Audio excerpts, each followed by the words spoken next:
Un réseau de failles profondes passe juste sous Seattle. Et il peut bouger à tout moment, menaçant des millions de personnes.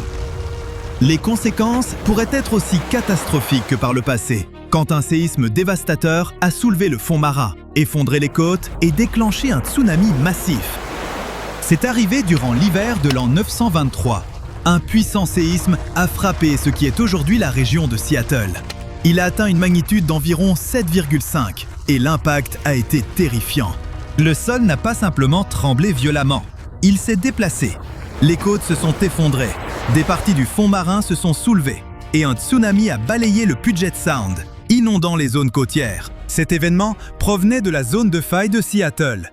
C'est un système complexe de failles qui passe directement sous le Seattle actuel et il est toujours actif. Cela en fait l'une des menaces géologiques les plus dangereuses du Nord-Ouest Pacifique. Alors, quelle menace représente-t-il ? Eh bien, si un séisme similaire se produisait aujourd'hui, il frapperait une région densément peuplée, mettant des millions de personnes en danger. Il causerait aussi des milliards de dollars de dégâts aux bâtiments, routes et infrastructures. Les scientifiques ont commencé à étudier cette faille de plus près pour comprendre à quelle fréquence elle produit des séismes majeurs. Ils ont examiné les 11 000 dernières années pour analyser les intervalles entre les grands événements sismiques. Les résultats sont plutôt mitigés. D'un côté, les séismes dévastateurs, comme celui de 923, semblent extrêmement rares. En fait, c'est le seul séisme connu de cette ampleur, magnitude 7,5 ou plus, lié à cette zone de faille. On peut donc espérer que le pire scénario, où des séismes massifs comme celui-ci surviennent souvent, est peu probable. Mais les chercheurs ont aussi fait une découverte plutôt inquiétante. Les séismes plus petits se produisent plus fréquemment que prévu. Et même si ces séismes n'atteignent pas la magnitude 7,5, ils peuvent endommager des bâtiments, fissurer des routes, perturber les réseaux et déclencher des glissements de terrain. Dans une ville moderne comme Seattle, même un séisme modéré peut causer de très graves problèmes. Autrement dit, la région fait toujours face à un risque sismique régulier. La faille est active, la pression s'accumule avec le temps et le sol peut bouger à nouveau. Le vrai danger, ce sont ces séismes plus petits mais destructeurs, qui peuvent frapper avec très peu de préavis. Maintenant, regardons de plus près la zone de faille de Seattle. C'est un immense système de failles situé juste sous la ville. Tout un réseau qui s'étend sur environ 74 km, des montagnes à l'est jusqu'à l'océan à l'ouest. Et oui, il passe directement sous Seattle. C'est une faille inverse, ce qui signifie qu'un bloc de terrain pousse lentement par-dessus un autre. La pression s'accumule longtemps, puis se libère d'un coup. C'est là qu'on obtient un gros séisme. Les scientifiques ne s'y sont vraiment intéressés que dans les années 1990, quand ils ont remarqué des anomalies gravitationnelles. De plus, ils ont trouvé des traces d'un tsunami ayant frappé la région il y a environ 1000 ans. Tout pointait vers une chose. Quelque chose de catastrophique s'était produit ici. Très probablement, ce grand séisme de 923. Mais il y avait un problème. Les données collectées ne remontaient qu'à environ 5000 ans. Ce n'est clairement pas suffisant pour dégager un schéma clair. Alors les chercheurs ont décidé de creuser plus loin et se sont tournés vers ce qu'on appelle les terrasses marines. Ce sont d'anciennes lignes de côte soulevées par des séismes qui forment comme des marches le long du rivage. Un détail important. Le séisme de 923 a soulevé le sol d'environ 8 mètres. Les scientifiques ont donc cherché d'autres terrasses présentant le même type de déplacement. Ils ont cartographié plus de 150 de ces terrasses autour du Puget Sound, mesurant leur hauteur et corrigeant les pentes naturelles. Il s'est avéré qu'un seul événement, sur une période de 11 000 ans, avait causé un tel soulèvement. Le séisme de 923. Quant au séisme plus petit, il pourrait être enfoui sous des couches de sédiments. Cela signifie que les grands séismes capables d'ébranler une ville sont très rares, avec possiblement 5000 ans ou plus entre chacun. Mais ça ne veut pas dire que le danger a disparu. Ce sont les plus petits qui devraient nous inquiéter. Ils frappent bien plus souvent et peuvent causer de sérieux dégâts. C'est pourquoi les chercheurs se sont concentrés sur les failles secondaires plus petites. On les appelle failles aveugles. car elles sont invisibles en surface, mais elles peuvent quand même déclencher de forts séismes. Et elles l'ont déjà fait. L'une de ces failles mineures a provoqué un séisme de magnitude 6,7 par le passé.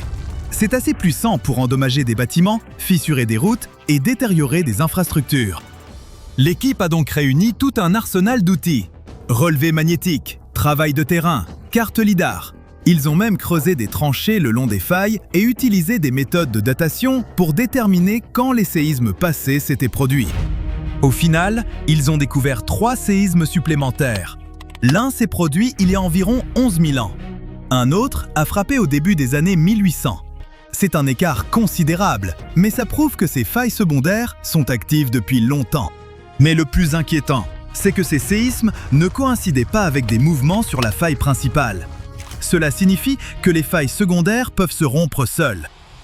Quand l'équipe a rassemblé toutes ces nouvelles données, un schéma est apparu. Les séismes plus petits frappent environ tous les 350 ans sur les 2500 dernières années. C'est plus fréquent que ce que les scientifiques pensaient. Et cette activité semble s'être intensifiée au cours des 2000 dernières années. Les chercheurs tentent maintenant de déterminer quelle ampleur ces séismes peuvent atteindre, à quelle fréquence ils frappent, et ce qui se passerait si l'un d'eux survenait aujourd'hui. Mais ce n'est pas si simple. Ils doivent reconstituer le tableau complet à partir de roches, de couches de sol et d'infimes indices trouvés sous terre. Alors, qu'est-ce que ça signifie pour Seattle ? Il existe un système national appelé le modèle de risque sismique. C'est ce que les ingénieurs et urbanistes utilisent pour déterminer la solidité requise des bâtiments, la conception des infrastructures, ce genre de choses. Actuellement, le système inclut le grand séisme de type 923, mais il ne tient pas vraiment compte des failles secondaires plus petites. D'abord, ces failles sont plus courtes que ce que le modèle prend habituellement en compte. Ensuite, on ignore encore la puissance que leurs séismes peuvent atteindre. C'est pourquoi le modèle devrait sans doute être mis à jour, et les autorités doivent se préparer à ces séismes plus fréquents. Cela pourrait directement affecter les normes de construction et les plans de sécurité. Malgré ces nouvelles inquiétantes, il existe des failles encore plus dangereuses sur Terre. Comme la faille de San Andreas, qui traverse la Californie sur environ 1300 km. C'est là que 2 plaques massives coulissent latéralement l'une contre l'autre. Ce frottement constant accumule la pression, puis la libère brutalement. C'est ainsi qu'on obtient des séismes comme la catastrophe de San Francisco en 1906. Aujourd'hui, des millions de personnes vivent juste au-dessus. Alors, les scientifiques surveillent chaque tremblement, même le plus infime, avec des capteurs, guettant les signes d'une rupture majeure. Il y a ensuite la faille nord-anatolienne, qui s'étend sur environ 1500 km à travers la Turquie. Elle tente à se rompre en réaction en chaîne, un séisme déclenchant le suivant le long de la ligne. En 1999, l'une de ces ruptures a frappé Izmit et coûté la vie à plus de 17 000 personnes. Aujourd'hui, la pression s'accumule près d'Istanbul, une ville de plus de 15 millions d'habitants. La zone de subduction de Sumatra, en Indonésie, est l'endroit où une plaque plonge sous une autre, accumulant une énergie considérable. En 2004, elle a libéré un séisme de magnitude 9,1 et un tsunami auquel plus de 230 000 personnes n'ont pas survécu. Elle est toujours active aujourd'hui et les scientifiques surveillent en permanence le fond marin et la pression océanique pour détecter les signaux de tsunami le plus tôt possible. La ceinture alpine s'étend sur plus de 2400 km, du sud de l'Europe jusqu'à l'Asie. Elle a autrefois contribué à former des chaînes de montagnes comme les Alpes. Ici, les plaques entrent en collision et poussent le sol vers le haut. Les séismes n'y sont pas fréquents, mais quand ils surviennent, ils peuvent être puissants et frapper des régions très peuplées. Le Japon se situe aussi à la convergence de plusieurs plaques. C'est l'un des endroits les plus sismiques de la planète. En 2011, un séisme massif au large a déclenché un tsunami et la catastrophe de Fukushima. Depuis, le Japon a développé l'un des systèmes de surveillance les plus avancés au monde.